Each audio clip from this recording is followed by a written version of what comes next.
Good evening, ladies and gentlemen. How you doing, John? Mr. and Mrs. North America. I guess Tim's there too. Hi, Tim. Hello, Jonathan. Oh, there's a whole bunch of people there. Hey, Frill. Hi, Phil. Frill and What's up? Phil. Isn't that a quaint little couple?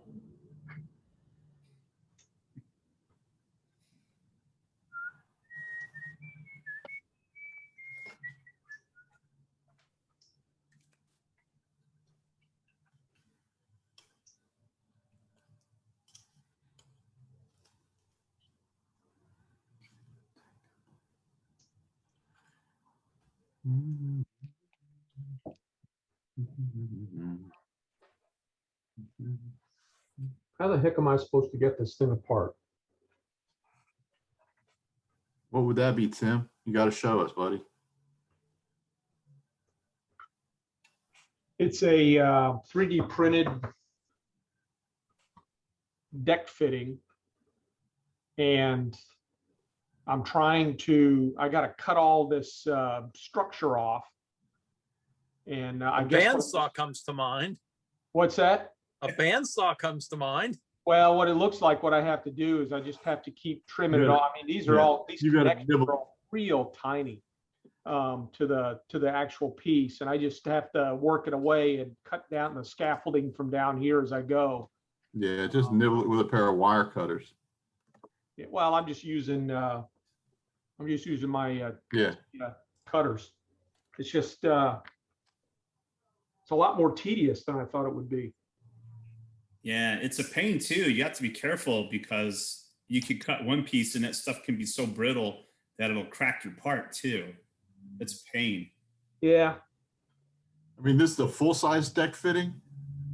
negative. This is a what it is it's a replacement part. Where's my part? It's so on the Arizona kit, Oh.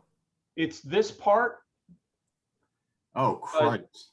but 3D printed as a replacement that's more accurate. So kind of hard to see, you know, the It looks armor, like- whatever that thing is a Yeah. different part, and the shapes are more accurate, blah, It blah, looks like blah. the Arizona after it's been at the bottom of Pearl Harbor for quite a while. Yeah. I guess that'd be one way to look at A it. lot of tropical. And I gotta be thrown on careful. there. I don't cut something off that's not supposed to be cut off. Which kit's that for? It's for the Revell kit. Oh, that sucker's old. Tim, you keep sitting like that, everybody can see your bald spot there, buddy. I have a bald spot. You should look. You should bend your head down, look for a while. No, you. I didn't know I'd had one. My wife hasn't said anything. They have paint for that now. Oh yeah. Yeah. Actually, I think I saw one on an actor the other day. You know, Yeah. like was in the camera, just had like a few hairs you could see, but like his hair was like, you know, his Black. hair was black. So maybe I should try some of that stuff. I got an airbrush.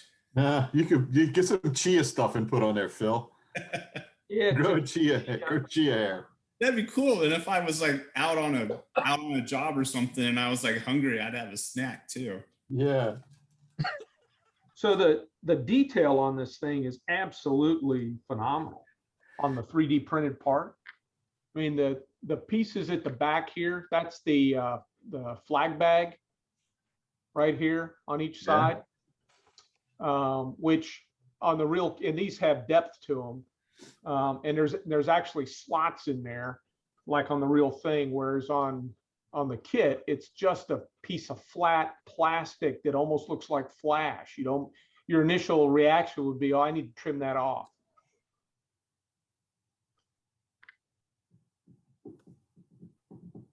And then of course it has, which the kit doesn't have, it has, it's kind of hard to, you can almost see the, let me get there, let me get my fingers behind.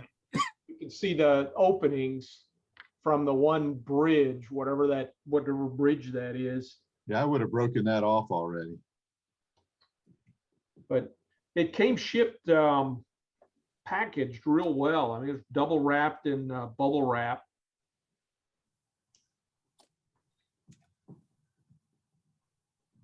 The scaffolding's amazing. Yeah, I'm seriously considering getting one of those printers. They're like only $200 to $300 now.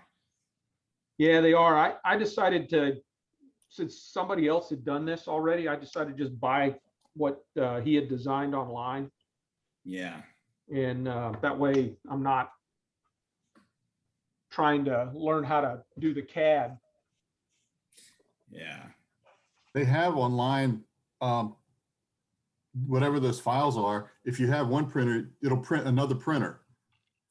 Yeah. So Yeah. you can print your literally own make the printer. With one printer, you can just keep, it's like how they reproduce, I guess.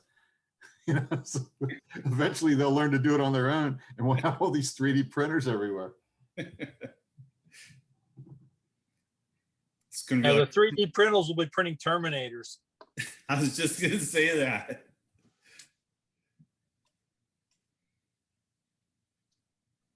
Well, they already got Skynet up, so hey. We're doomed. Yeah. We're doomed.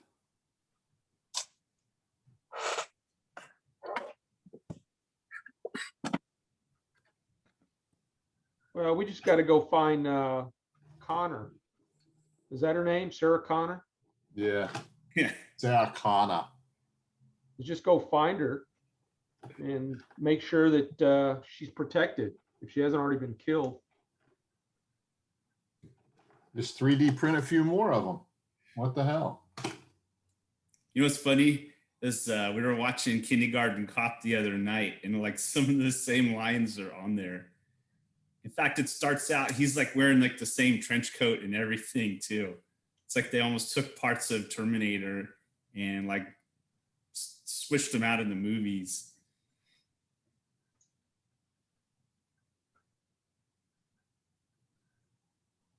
You sure it wasn't somebody just editing the movie? Almost looks like it.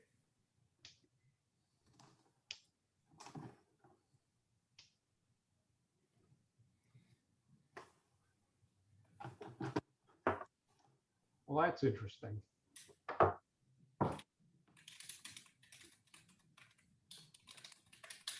How'd it go last week? I hope it went great. I remembered about 10:30 that night. Completely forgot. I think we Yeah, had same here. By the time I remembered, it was almost 8. Yeah, what Well, did there we, were some people on. yeah, we had like 9 people or something like that. Yeah. Yeah, we had a big tree go down at work. So Thursday morning, I got up thinking I was a 20-year-old lumberjack. And Thursday evening, I realized I wasn't. You're a lumberjack, but you're not okay. No. I use a lot of really good Bengay. Here, does that rhyme up for you? Yeah, I need to rub in more Bengay. probably felt like a that you weren't okay on Friday and Saturday and Sunday too. Friday. Yeah, I was like the crypt keeper. I couldn't move at all. I hate when that happens. Yeah. Yeah. I'm old enough I should know better, but I still don't.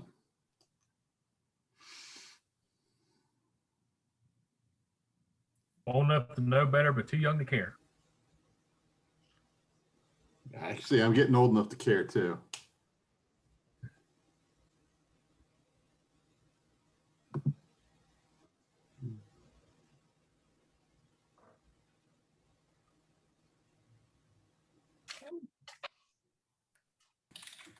Yeah, Hey, this- Carlos, did you get my email there, buddy?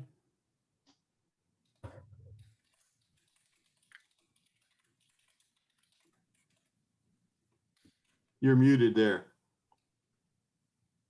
Yeah, actually, I did. What time were you thinking on Saturday? Early, like meet up there at dawn. Or meet somewhere at dawn. Come out of the rising sun, Yep, just like the Japs. turn the music on, about 5 miles out. Scares the crap out of them. Well, my boys love it. Where would be a good place to meet? I don't know. We'd have to think of someplace. Over in Leesburg somewhere maybe, or, I mean, we could meet there if you want, but then we both have to drive all the way. Yeah, we can talk about it afterward, but yeah, I'm probably game. I gotta Okay. swap what are you using floating and then using weights to get your line down? What are you using on the river? Floating? Yeah, Just thinking mostly it's going to be like big nymphs, like Helgramites. woolly buggers type thing? Yeah. Most of the water's mostly no more than 4 or 5 feet deep. So floating line with those weighted, Yeah, that the should, they flies should are sink up. weighted. The What's flies that? are all weighted. Yeah, so floating line. The reason I ask is that day that when I sent you those pictures last week or whatever it was as I was fishing, I looked down at my line and my 5-weight line, there's like, it's hanging by one strand about 50 feet on the reel. I'm like, holy crap. So I just got some new weight forward 6 line. I'm going to overweight my reel to see if that helps. And so I got to swap out my line here probably tomorrow. But yeah, I'm game. Okay, cool. We will figure it out in the next day. Joe. And there's Benny, the Godzilla man. Indeed. That's my daughter, actually, that's interested in Godzilla. So Well, when you get it, also order a pack of Milliput because it takes a whole package of Milliput to do the seams. There's nothing wrong with Godzilla. No. That's a good song. well, actually, Yeah. yeah. Yeah. Took me like a whole one of them to do him. All right. I'll let her know. Yeah. That and a Dremel. And recarving all his flesh into his body pins into the Got one of those too. Milliput. All This right. is a scales.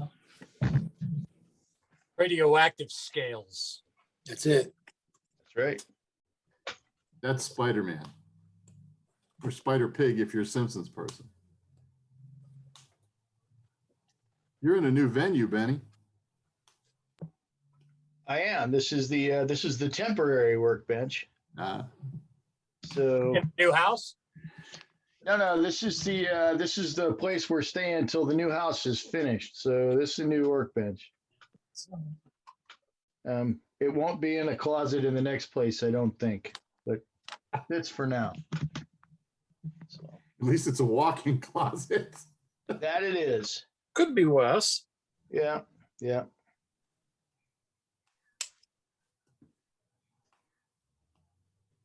Well, I guess that signals that enough banter pre-call about fishing or closets or whatever. It's Benny coming out of the closet, Tim. Benny's coming out of the closet. Yeah. There you Back go. in the closet. He's back in the closet now. Yeah, stuff him back in. All right.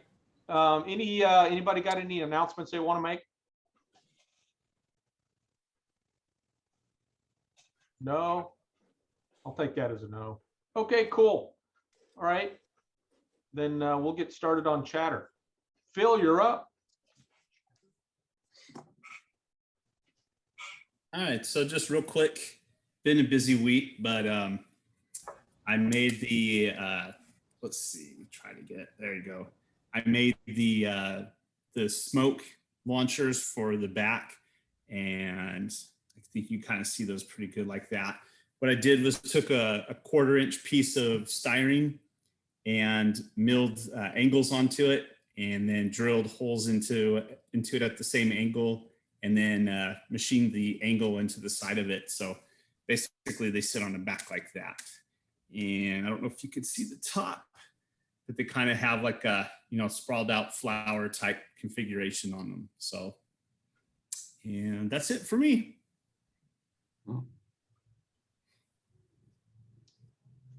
Cool. Thanks, Phil. All right, Frildo, you're up.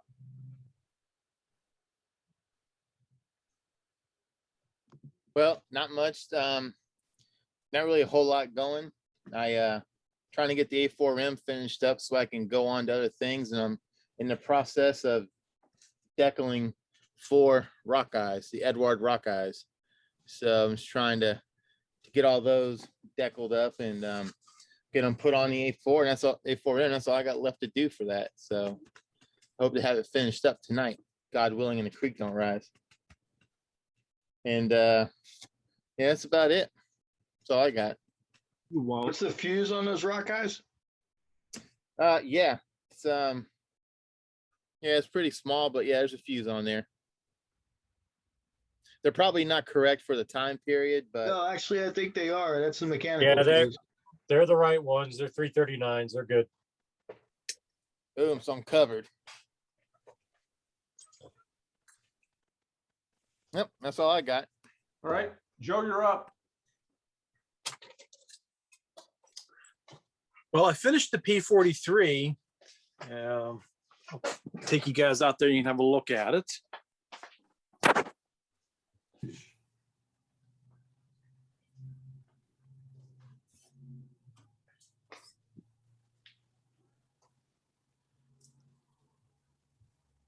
Hopefully you can see that there. That's Oh, the very Dual cool. Wings P43. Came out a few months ago. Just built that with what was in the box and used the kit markings on it.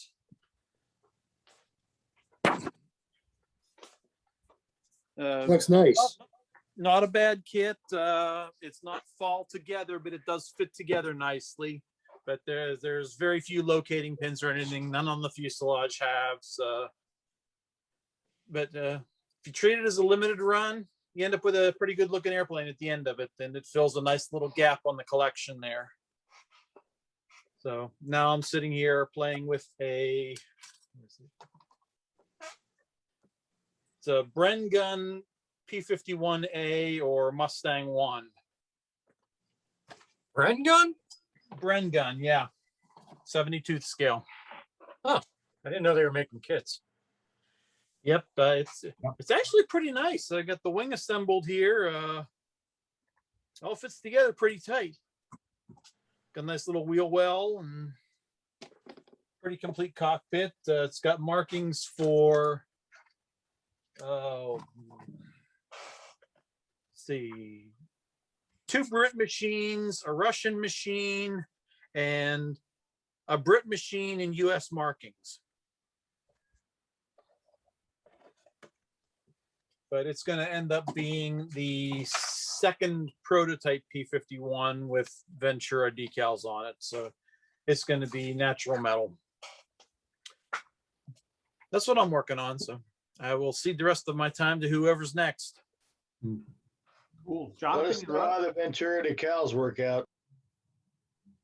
I've used them before and they're not horrible, but they're a little bit stiff. They need hot water and solvents.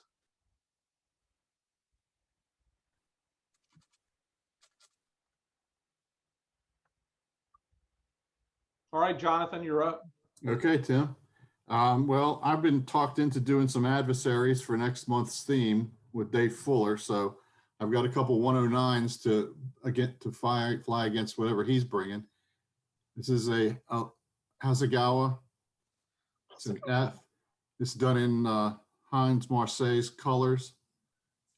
It's an older Hasegawa kit, it's probably about 15 pieces in the whole thing, but it does have recessed lines and it goes together real well. Unlike Joe's 72, this has almost no cockpit at all. So being it's a 109, that's not really a problem because you can't see inside of it anyway.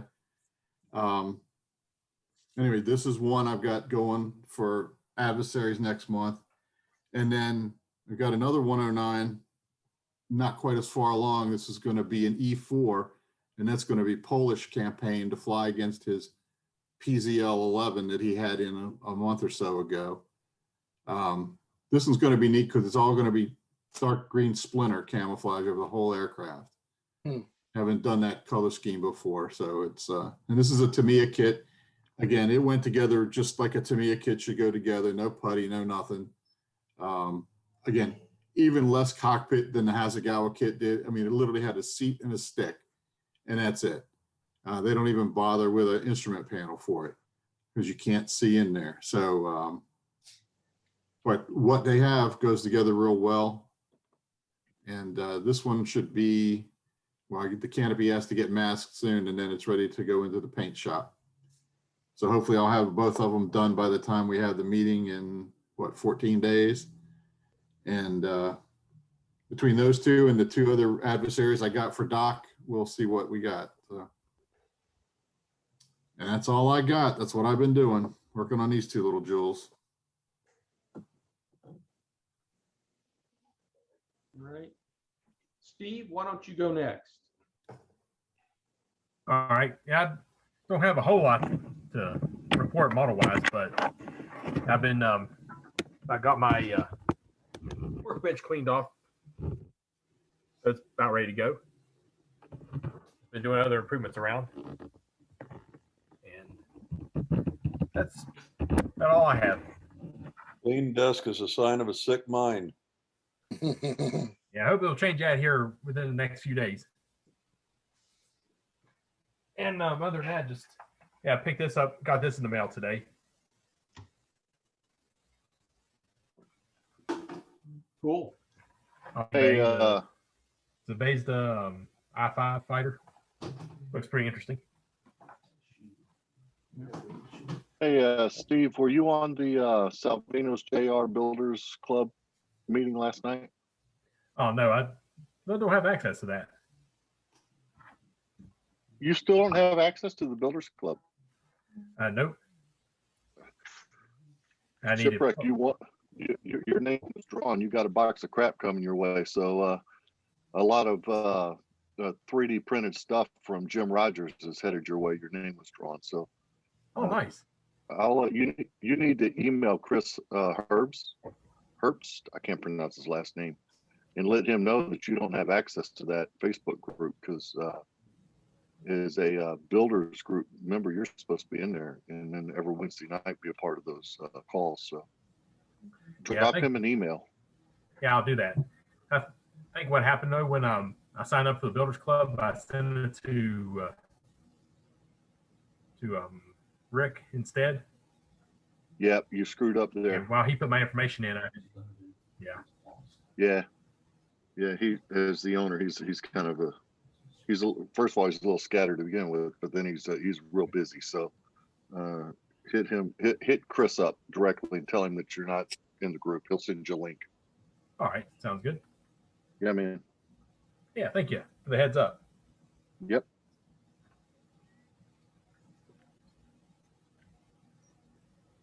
All right, Paul, you're up. Hey, gentlemen. Hope you all are well. I do have a assembly I'll show you here in a second, but I thought I'd start with some models that I acquired.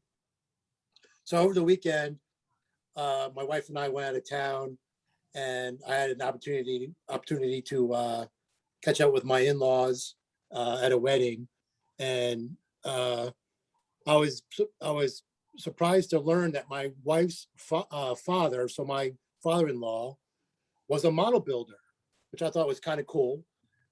Sadly, he died before I met my wife, so I never got to meet the gentleman, but he gave some of his kits to his kids. And we were over one of my in-laws' homes over the weekend, like I said, and he found out that I build models, and he went out to the garage and took out this very dusty box. I mean, it had like a 1/4 inch of dust on it. We took off all the dust, and he said, "Hey, you build models. My dad gave me this, and I thought I'd build it. But since I know you build models, I'm going to give it to you. Can you finish it for me?" And I said, "I'd be proud to. I mean, I'd love to do that." So I believe the release was 1975, this old Revell kit of the Arizona. It'll be my first boat, so we'll see how that goes. So the first thing I wanted to do was open up the box and see how far he got. So he had it in this rubber band. So I took the rubber band off, we took all the dust off, and he didn't get too far because here's the bag of parts, not opened. And there's the hull. So he really didn't make any progress at all. I mean, none.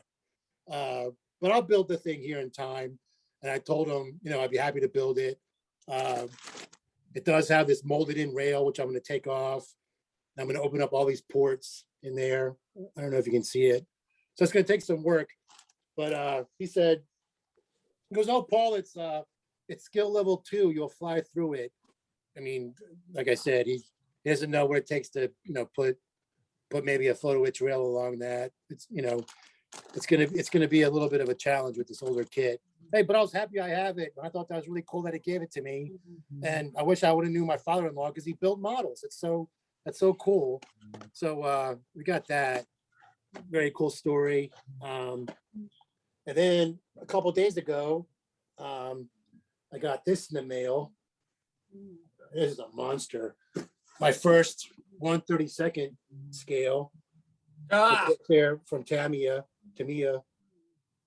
So I'm looking forward to Sweet. building that. Yeah. I Solid. think I'm gonna build this and actually give it to another brother. My wife has 4 brothers, and one of them is a aviation buff and spent 30 years in the Navy. So I think I'm gonna build this and give it to him.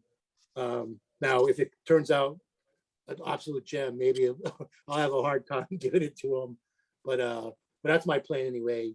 So yeah, I got the Corsair in the mail, and I heard great reviews about it. That it's such a great kit and just falls together. So yeah, I'm looking forward to doing that here in the near future. And I don't know. Take That's your not, time that's with not, it. that's, Oh, You yeah, gotta work at it to screw it up, but it that- does go together. Everything fits. 400 parts or so. that's not one that a person usually gives away. I think you're gonna find you're gonna want to keep that one on the shelf, my friend. Just That's what saying. I told my wife. I said, if it turns out the way I think it's going to turn out, I might hang on to it, build him another one. I have the same one back over in this corner. So Oh, is that I right? just, yeah, it's beautiful kit. I'm gonna build mine one of these days too. So Yeah. He before I found this club, I would call him get his opinion about, and I would show him my work, and he would say, "Oh, it'd be more dusty than that. It would be more weathered than that. Try this or do that." So he's been really instrumental in like me building models. He's been just a tremendous help. So that's where the genesis for me giving him this model came from after it's completed. But you're probably right. I'll probably fall in love with it and keep it, but he doesn't know that he's going to get it yet. So that's the good news. Well, if And he's a then the third- builder, he'd probably like it better as a kit instead of a finished model. Yeah, we'll see. And then about an hour and a half ago, I met a gentleman who gave me dun dun dun dun dun dun. Speaking of great kits, and the only thing I've been doing is going online and reading build reviews, and everyone just saying that this thing is genius, that it's just ridiculous. And of course, Darren and some of you guys, maybe Scott, have built this already. You were privy to some kits, getting the kit before the rest of us mere mortals. So that's in the stash too. Like I said, I picked that up about an hour and a half ago. So looking forward to doing that one too. So because I was away over the weekend with my family, my in-laws, didn't get a lot of bench time. I currently build during the weekend, but I did last night. I stayed up late, probably later than I should have. And I did finish the interior of the race car. And what I did there was I didn't use the dopey decal set in the kit. I went with this fabric and photo etch buckles, and the seatbelt came out pretty nice. I mean, I'm overall pretty happy with it. So I just got all the interior detail done to the Tamiya Toyota GT1 kit, and like I said, it turned out pretty good. There's the dash, steering wheel, and interior components. I guess that's an oxygen bottle there. I don't know what that red thing is exactly.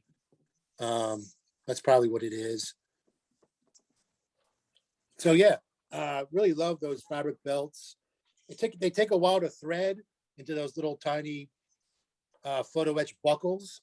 I'm not even sure how much you're going to see when I close the thing up, but the fabric buckles is probably a must for like Formula cars, Indy cars, Formula One cars, Mid-Atlantic cars, anything with an open cockpit. I think you got to do, a detail up on the belts. So yeah, that's what I got. Like I said, I had a great time visiting my in-laws and come to find out some of those guys are builders, and my in-law was a builder. My father-in-law, who sadly, like I said, never met, was a builder. But anyway, I got a 1975 USS Arizona, and we'll build that up and rock on. Thanks for the time, and I'll pass along. Isn't that your kit, Tim? It is. In fact, I'm going to go next. So Paul, I'm building the Arizona.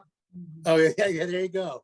Yeah, Suzanne picked this up for me at a thrift store, I think, or a yard sale or something. She saw I guess it was wherever it was. They had more than one ship, so she bought them, and this was the Arizona. So I've already taken the rails off. Yeah.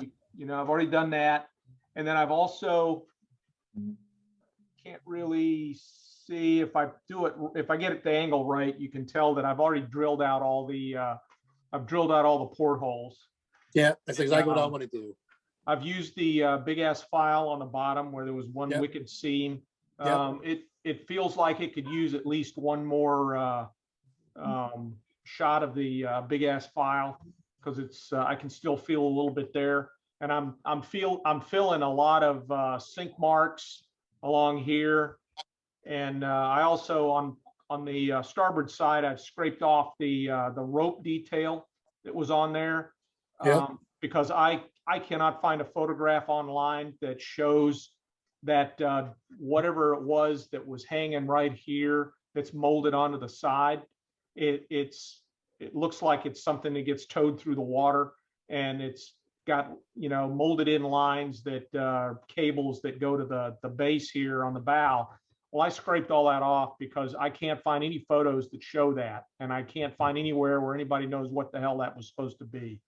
So I just took it off. It might have been from World War I when they did the torpedo nettings that would drop down. They had little booms that would swing out along the outside of the ship. Yeah, that's what I thought. Torpedoes. And then there's something back here that I took that off too. And I got to do the same thing on the starboard side. There's that, there it is, and this thing here.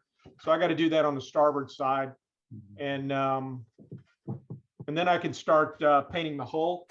I also, one of the things that I got for it was since the model didn't cost me much, was I went online to a guy called Model Monkey, and he prints 3D correction parts for the Arizona, and depending on what time period you want to model.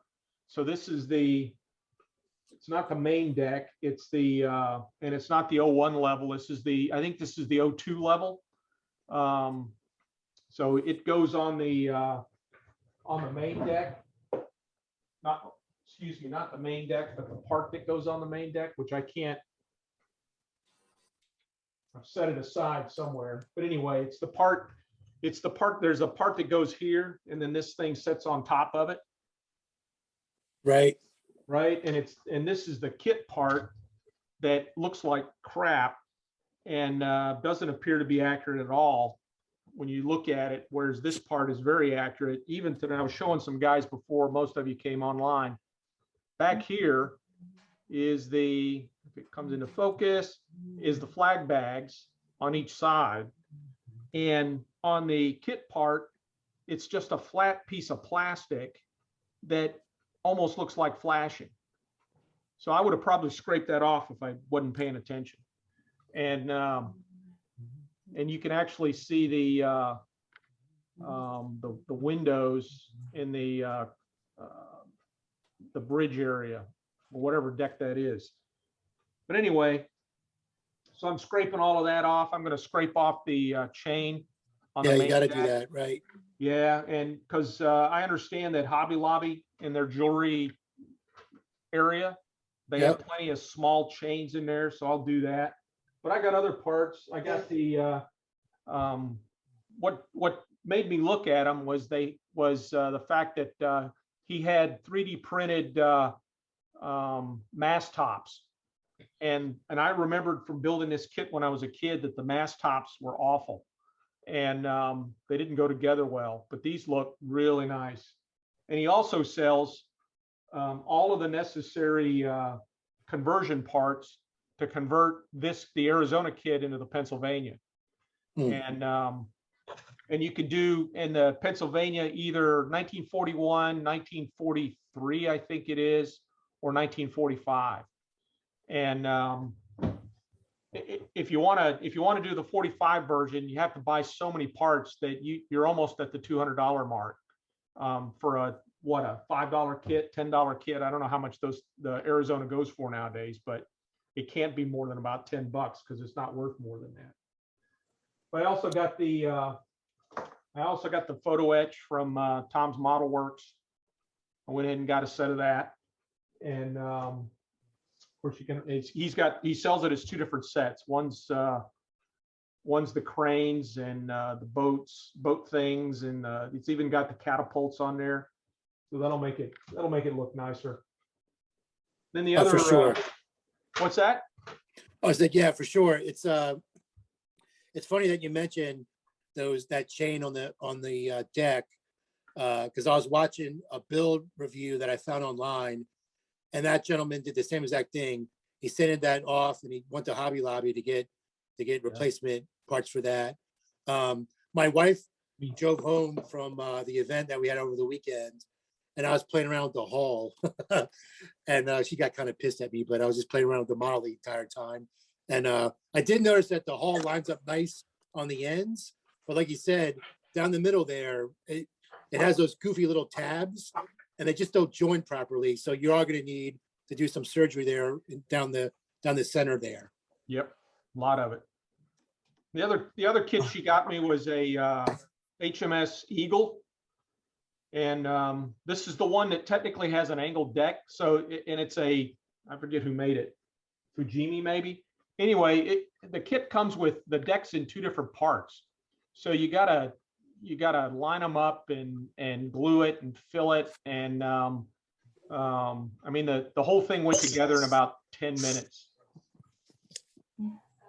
And once I got it together, it didn't look too bad. And this is the one that I got the 3D printed Fleet Air Arm aircraft from a different guy, which was what convinced me to get the Arizona stuff, because that came out so nice.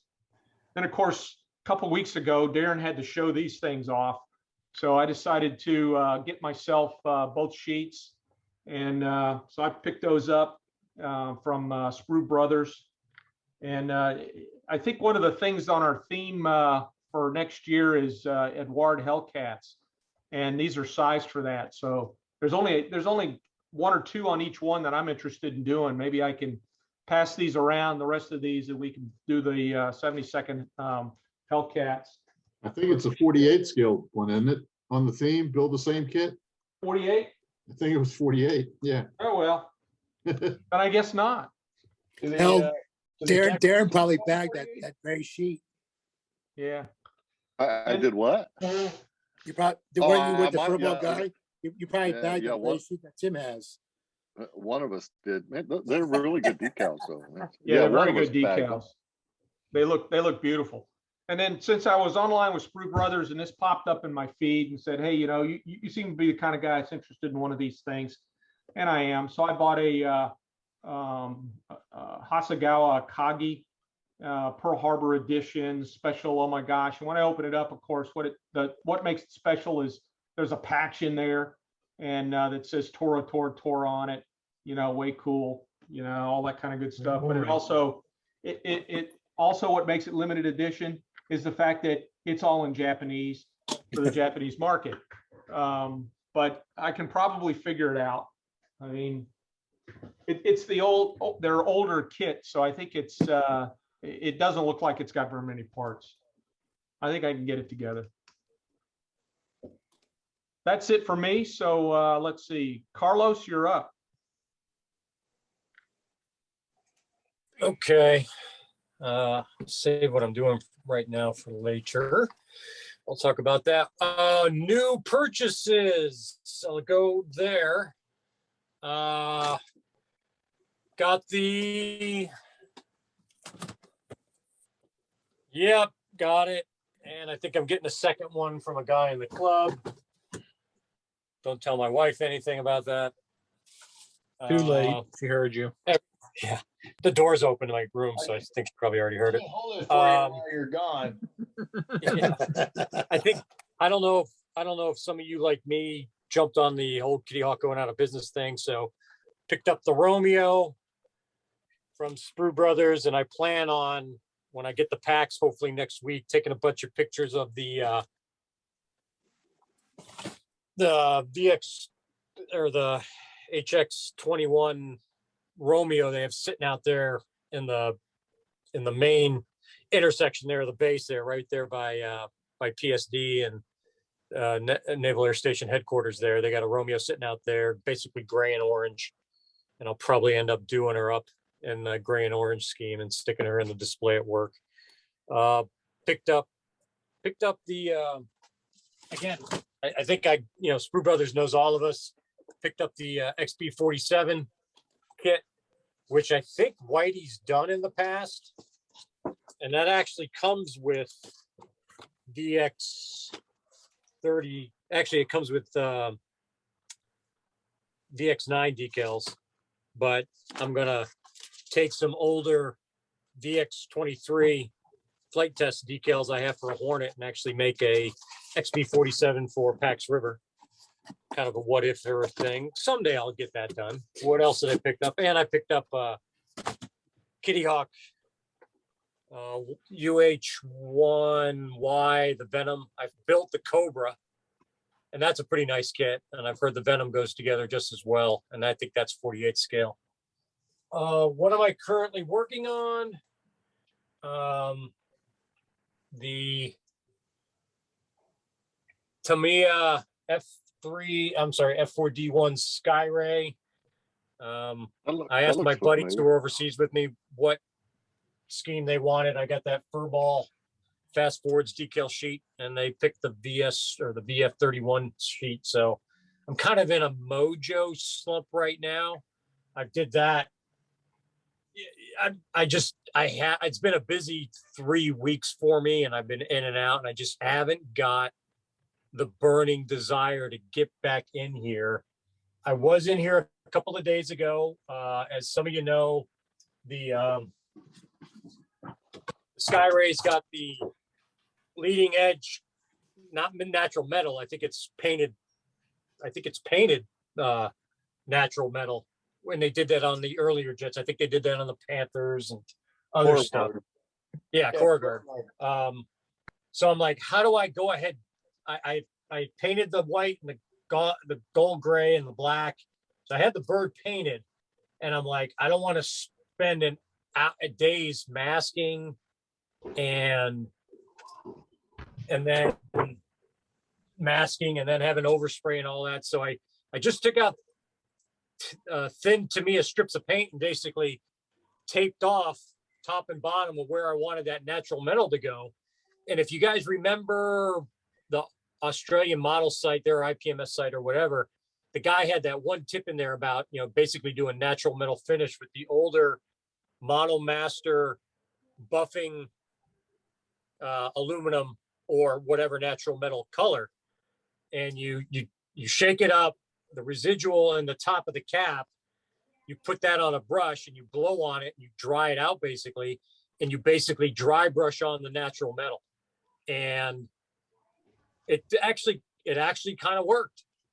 I don't think it's not perfect, but and you guys can't see that there's a natural metal leading edge on all the parts, and it was not that much masking, and it was just like I said, dry brushing it on a little bit, and it laid in there. So after I put a gloss coat on here before decals, which is the next stage I'm kind of dragging my feet on, that should seal in that natural metal and it should look fine.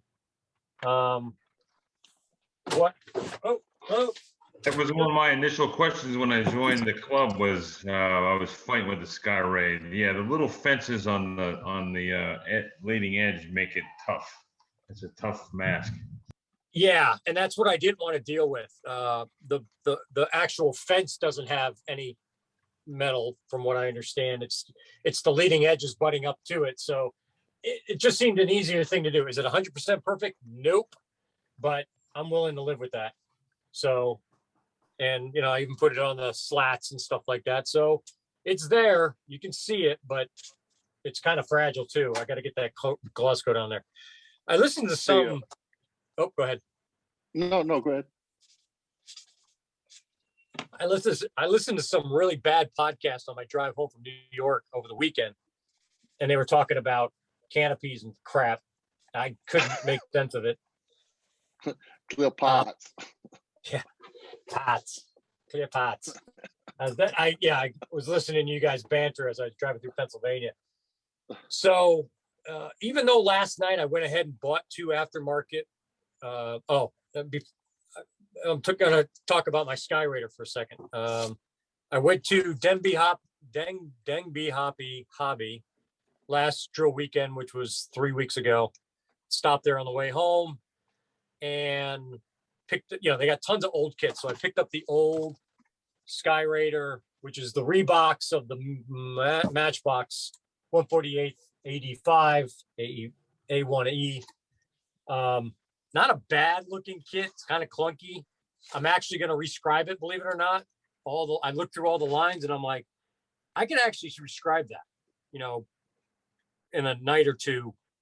Just pull out the Dymo tape, and I've got some new scribers, and I've never done it before, but I think I'm going to do it on this one. So I bought that kit. I asked online if I could get the Caracal decals, and the guy sent me the Caracal decals for orange and white A1E. So I'm going to be doing that one. But the canopy, it fits on this kit, but it's Coke bottle thick. So while you guys have been talking here, I pulled out the Mr. Hobby Coarse, Mr. Hobby Fine, the Tamiya Polishing Fine stuff, and my trusty Dremel polisher doohickey thing here. And I've been polishing up my canopy, and no kidding, it's night and day difference after the polishing. And I'm holding it up here, looking through the canopy on some print here on the instructions, and it does make a massive difference in turning those somewhat foggy and distorted Coke bottle transparencies into, you can see through them. Now, how's the level of effort compared to buying the Squadron vacuum form canopy for that kit and using that? I don't know. I've got, like I said, I bought 2 canopies last night on eBay. They popped. So I bought 2 for like $5 or $6. So they'll probably show up here. I've never done a vacuum form canopy. I bought 2 because I know I'm going to screw one up. And I don't know, Benny. But look, Whitey's the subject matter expert on that. Look at his S3 canopy and what he did with that vac form canopy on his S3 is amazing. I was just gonna say that's vac form is one thing we didn't cover during that whole little shitty podcast. We didn't. That's a whole nother episode. Yeah, how to cut it out. Honestly, Colin, the easiest way to cut out a fresh number 11 blade, 45-degree angle right around the rim. Just couple swipes, keep it consistent, and then a little bit of flex, and that thing's gonna pop off, man. Now, do you have to keep test fitting it on the kit? And now I'm talking getting it off the mold. Get it off the card, yeah. Yeah. Whitey's right. Okay, because if you try to use scissors or sand or anything like that, you'll damage it. So you want to mask off the canopy before you start cutting, and use that brand new number 11 blade and section it out.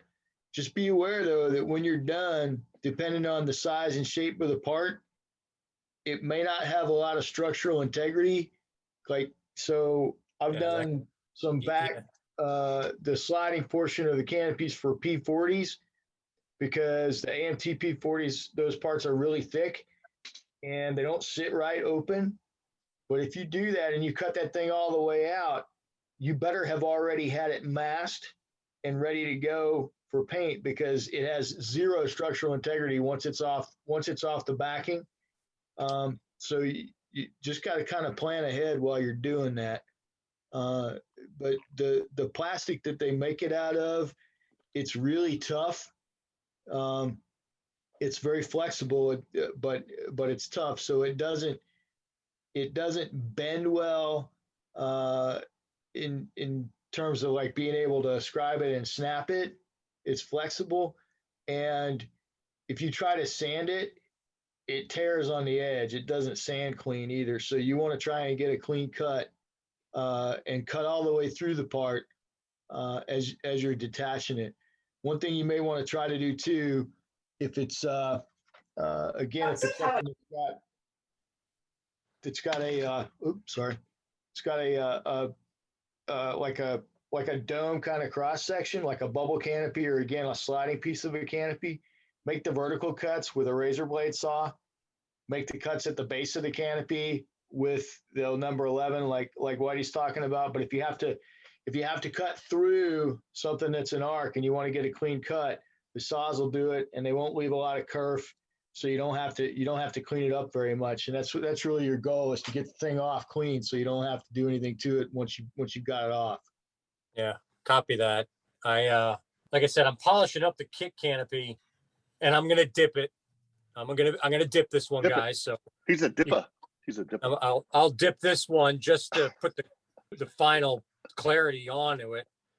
And honestly, if I can't get a good looking vacuum form fit to the canopy, I'll use the kit parts because they're, I can see you. That that's my thinking right now. I'll have that as a backup. Hey, Colin, Yes. clear 5-minute epoxy is your friend putting those on. Okay. Another good Clear. tip right there. Yeah. Yeah, I gotta look for that. I think I got that somewhere here in my stash. So, you guys might want to announce this on your show. I was talking, obviously, when I was down there at Denby Hobby. He's going to be shutting down next April. He's done.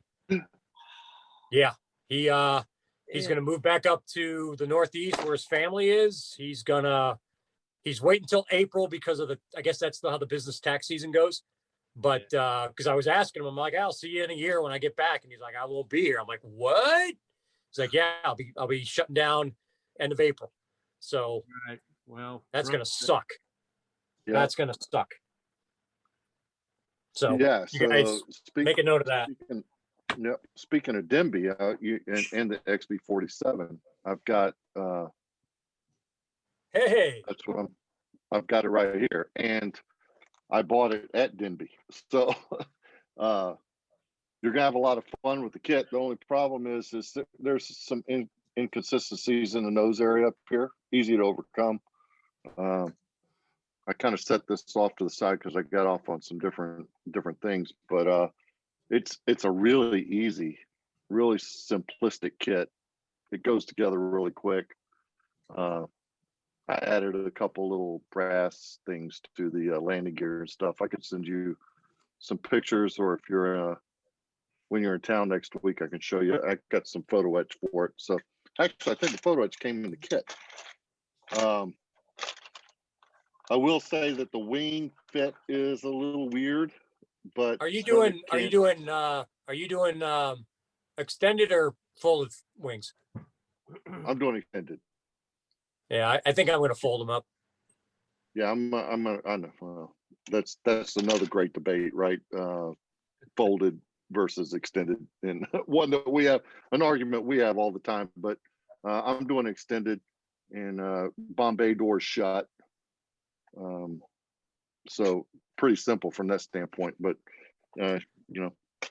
you want to have lunch or something while you're in town next week, I'll show you what I've got here so far. And Come to think of it, that would actually make a pretty neat little in-flight model on a stick. oh yeah, absolutely. Bombay doors open, the JDAM's looking out, little orange, little day glow orange and gray scheme, and I might Yeah, that no, that. So that'd that's be all I cool. got, gentlemen. And when's the next meeting? July? 15th. Okay, I should be down there to make that one. That'll be my last one for a while. Yay. And then the last thing, Colin, was I got the book and the cowlings from the guys. Thank you very much for passing on. I really appreciate it. Welcome. Hey, what's the plan for getting the models back from the Navy Yard Museum? Yeah. I got to go contact that person. I've been so busy. I forgot all about that email. Somebody shoot me an email at my .mil and I'll try to reach back out. It's just a matter, they've got them stored. I haven't been in that place in a long time, so I don't even know if that Midway display is still out there. But I don't know. And I guess I could, because we got our Midway build, and then we've got our Atlantic stuff, which is the PBY, the TBF, the Ventura Liberator. I'll figure something out. I'll have to figure something out. Either I can grab them and bring them down. Benny, maybe you're going to have to help me out here. I don't know. Getting down to Pax River is not high on my list lately, so I don't know. But they're there. They're ready. I just, like I said, with everything going on, it fell out of my scan. If we can pick them up before the meeting on the 15th, we can probably work something out. Get them down Yeah. there. That's a good point. That's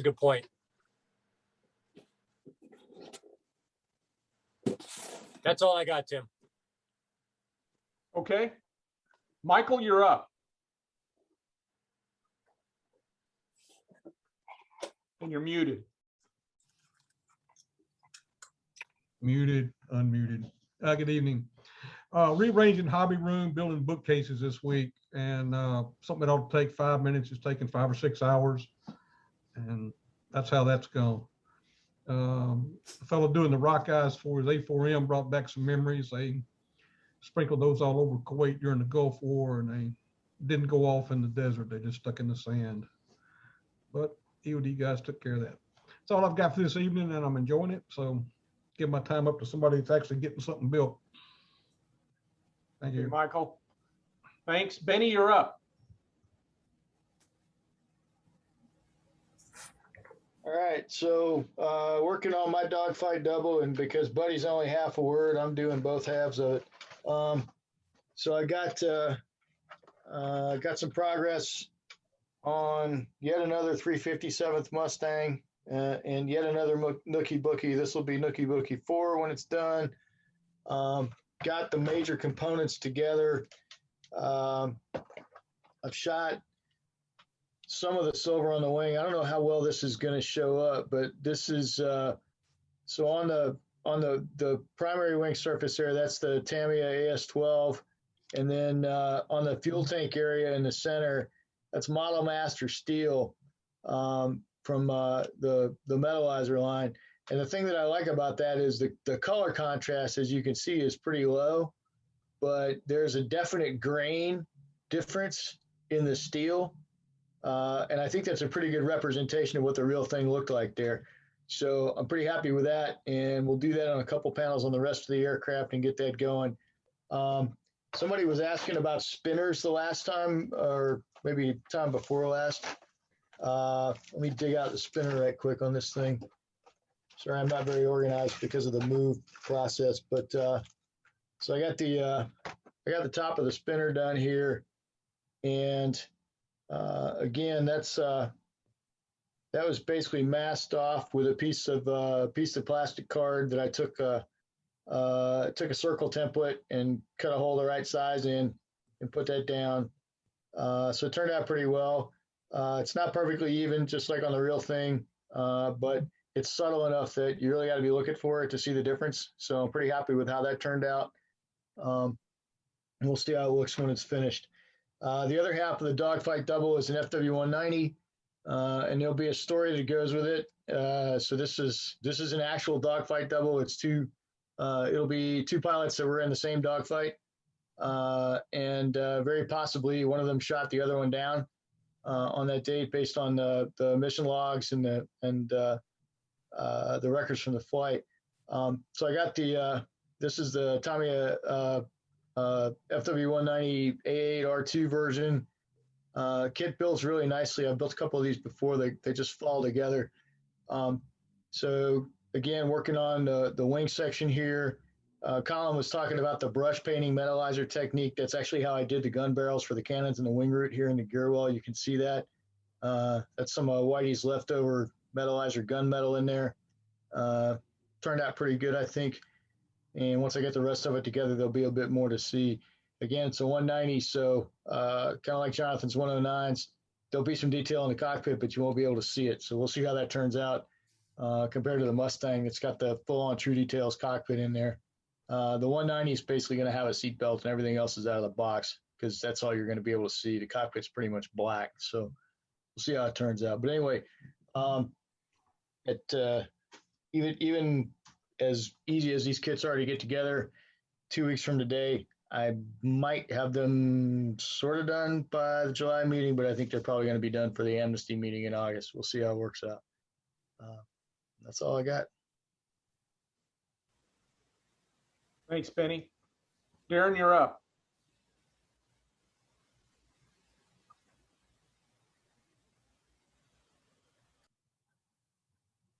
You're muted, Darren. That's Yes, I am. Easy, Eisenhower.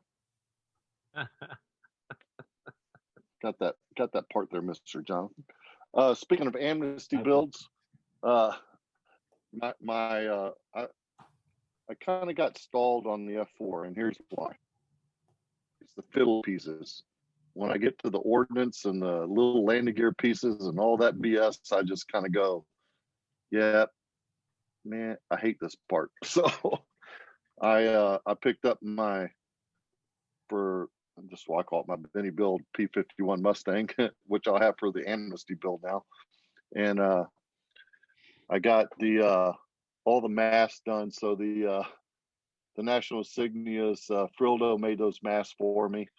I got those all done on the fuselage and all that painted in under wing, so on and so forth. So I got a little touch up to do just to, clear up some edges, and then I think I can move on to the decaling process and into the final stages and done. So this will be done for amnesty, I promised. And actually, I have a lot of fun with them. I'm really kind of pleased with that. It's looking good.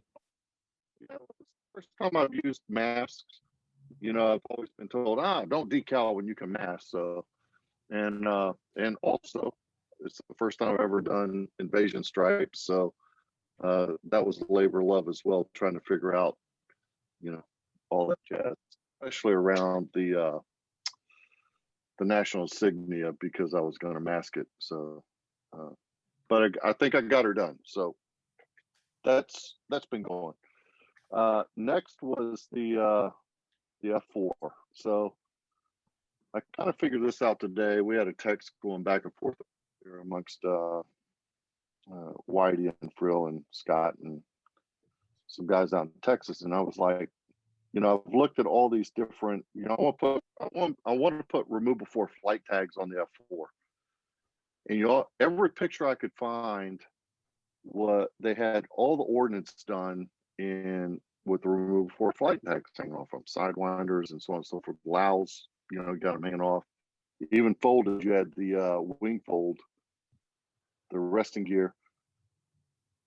But I couldn't find any true downlock safety collars for the landing gear.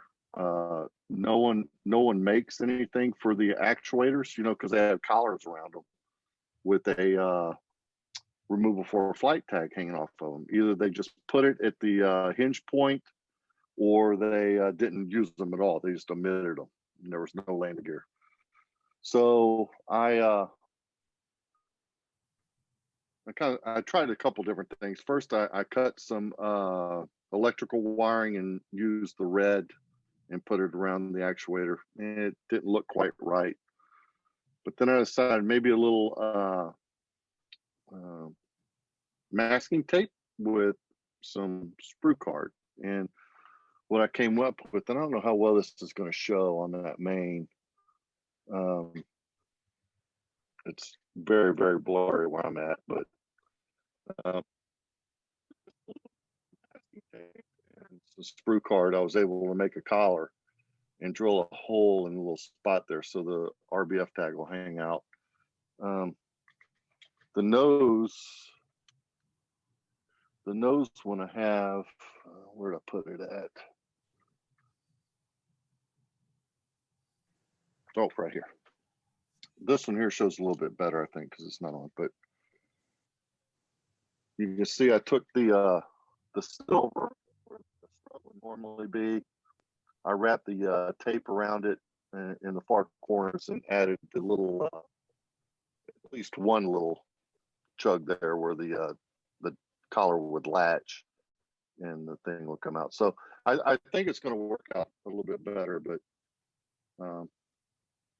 this has been my I hate fiddly stuff, man. This is the part that I hate the most. So I've got side winders here that need all the little silver straps on it, and the nose painted, and the guidance things on the tails, and it's just, I'm at that point and it sucks, but I'll press through.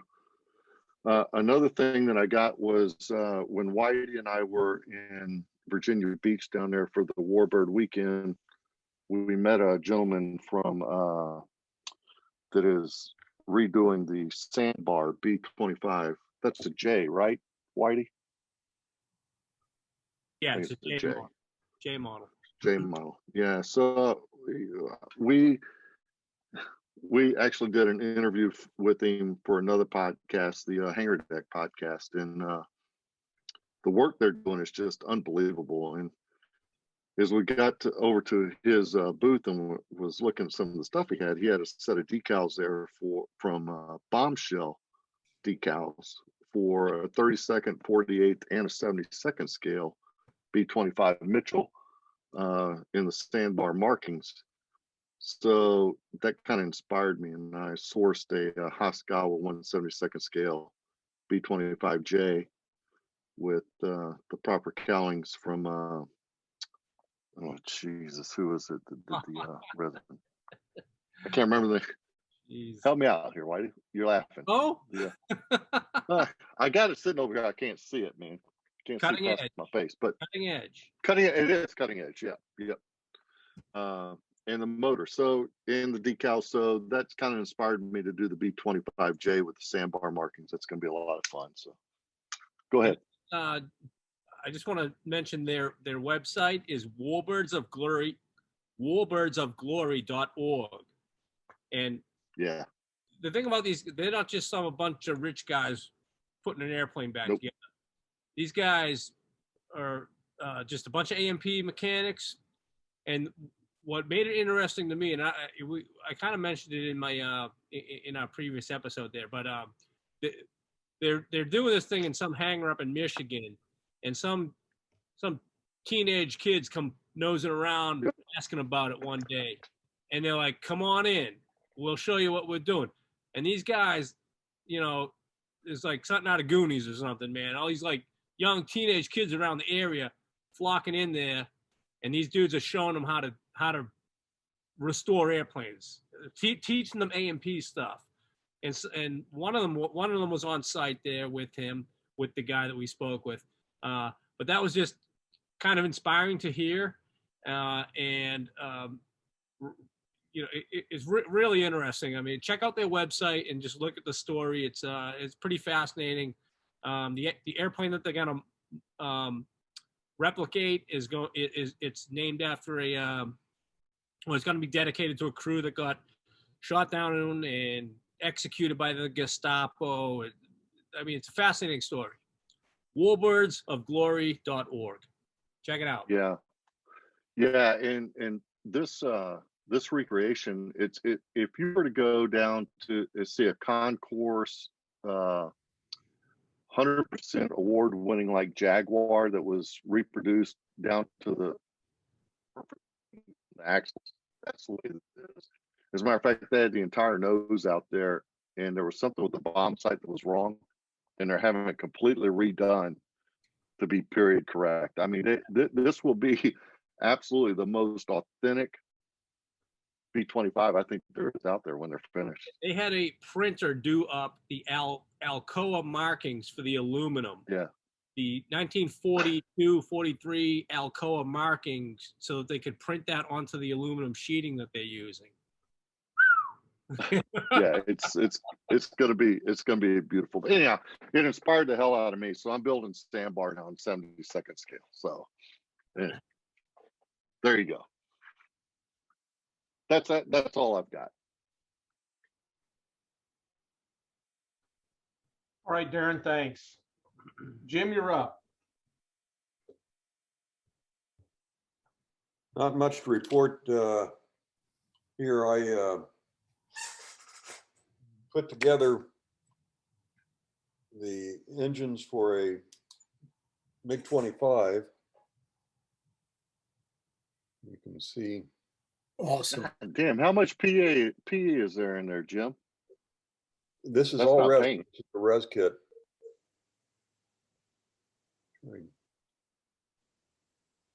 Still on the So that's screws, all man. resin? That's amazing. That's all resin, yeah. That's amazing. Yeah, they're Wow. fairly long too. You can see that. Wow.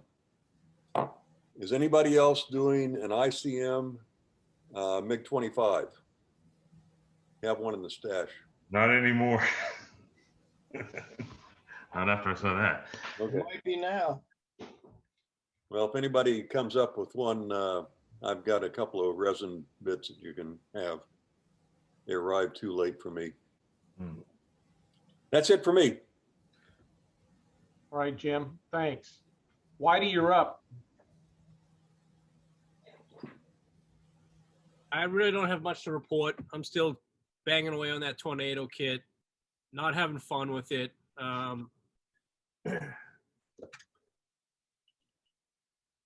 Got the fuselage sections together, got the intakes together, just sanding away, and probably gonna be doing a lot of rescribing this weekend if I don't drink too many beers. looks like a boomer. That looks like a boomerang. Anybody want to place some bets that he colonizes it? I mean, you know what?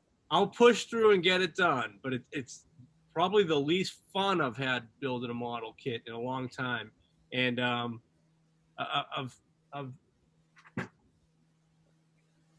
almost sidetracked myself a couple times and just done something fun, you know. So that's I'll press with it. It'll get done, but it's not going to be my prettiest work, that's for sure. But whatever, man. You know, there was the fine scale model of Desert Storm issue. There's a guy that built one of these, and he's like, "Oh yeah, I put the Ares cockpit in, and I put the Ares landing gear in, and then after that, everything went together fantastic." I'm like, "You're full of shit, dude." Yeah. No way, hell, Good that's lie. together nice. You know, and then I look at his pictures, and I'm kind of like, nitpicking them a little bit. I'm like, yeah, it's good. It's all relative. You fight with the resin, the rest of it seems easy by comparison. Yeah, and that's the thing. I almost went the resin cockpit and resin, wheel wells with this thing after watching that Genesis Designs lady do hers. But then I was like, no. I'm just going to do what's in the box, which it's the Eduard box. And so it has the photo etch and some of the other extras. And so I pressed on. I was like, nah, I'm not going to go crazy and do all that. Because she had some issues with fitting the landing gear, or the wheel wells, rather. So I just kind of jazzed them up with some bits of plastic and some other stuff out of the spares box, because it's a landing gear. It's who looks at landing gear. so I kept it simple, but even keeping it simple led to just awful fit issues throughout. They made anything that could have been simple on this kit, they made complex. I mean, my only comparison to it, it's a Kitty Hawk kit is what it really is, man. They could have had a gem here, and just, the intakes could have been one part. They had to make it 4. I don't know why, but anyhow, I'll press on. It'll get done. It'll be a dirty Desert Storm Operation Granby GR1 when it's done, and it's the last tornado, Revell tornado I'll ever build, for sure. Out.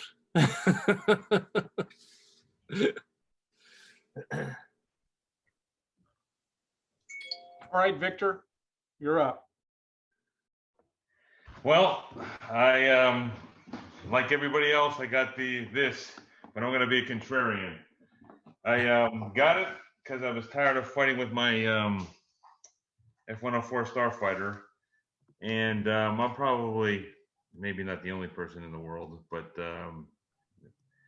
I spent the first 4 hours sanding. I got a gripe.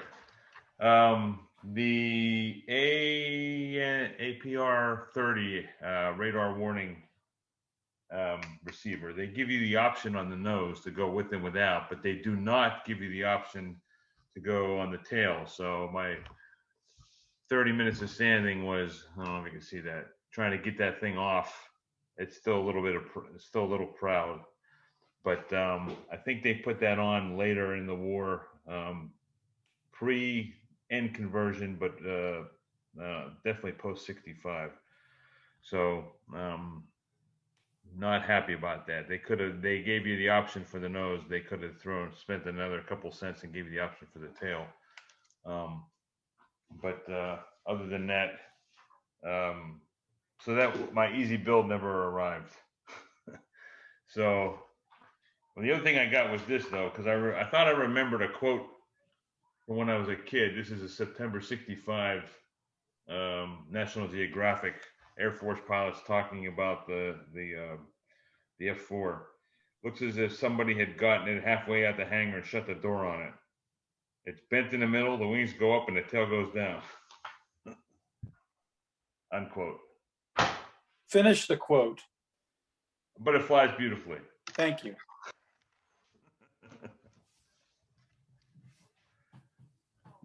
That's it for me. Sanding away. All right, cool. Anybody else got to know, by the way? No? Oh, Darren No, does. hold on. Yeah. When will we have the results of the themes for next year? This weekend. This week? Okay. Copy. Yeah, I'm crossing my fingers on that because I'm also teaching. So that's kicking my butt. How many things are we supposed to vote on? Up to 8. 8. 8? Okay. Up to 8 and then one build the theme same for the kit year. and then Build the 8. same kit, yeah. Yeah, and then 8 for the other months. Did I say that right, Jonathan? You usually correct me if I screw it up. You're perfect, Tim, as usual. Jonathan corrects everybody. That's not true, Darren. Oh man, you saw that one coming. That was easy. That was a softball right over the plate. It was underhanded softball. That was like T-ball. Shit. All right, so who's in for Red Robin? All right, we'll see you in a bit. All right. We're going to hold our table, Darren. Hold the table, Darren. We'll see you in a few minutes. Who's in for the green light at Whitey's house? Oh, that's fixing to happen. I'll send pictures. My wife got a new pup. Come on over. Come see the.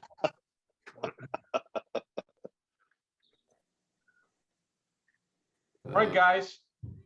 Till next week. All right, will do. All right. All right, boys, take care. Have a good one. Good Have a night, good one, everybody. guys. Send you an email, Carlos.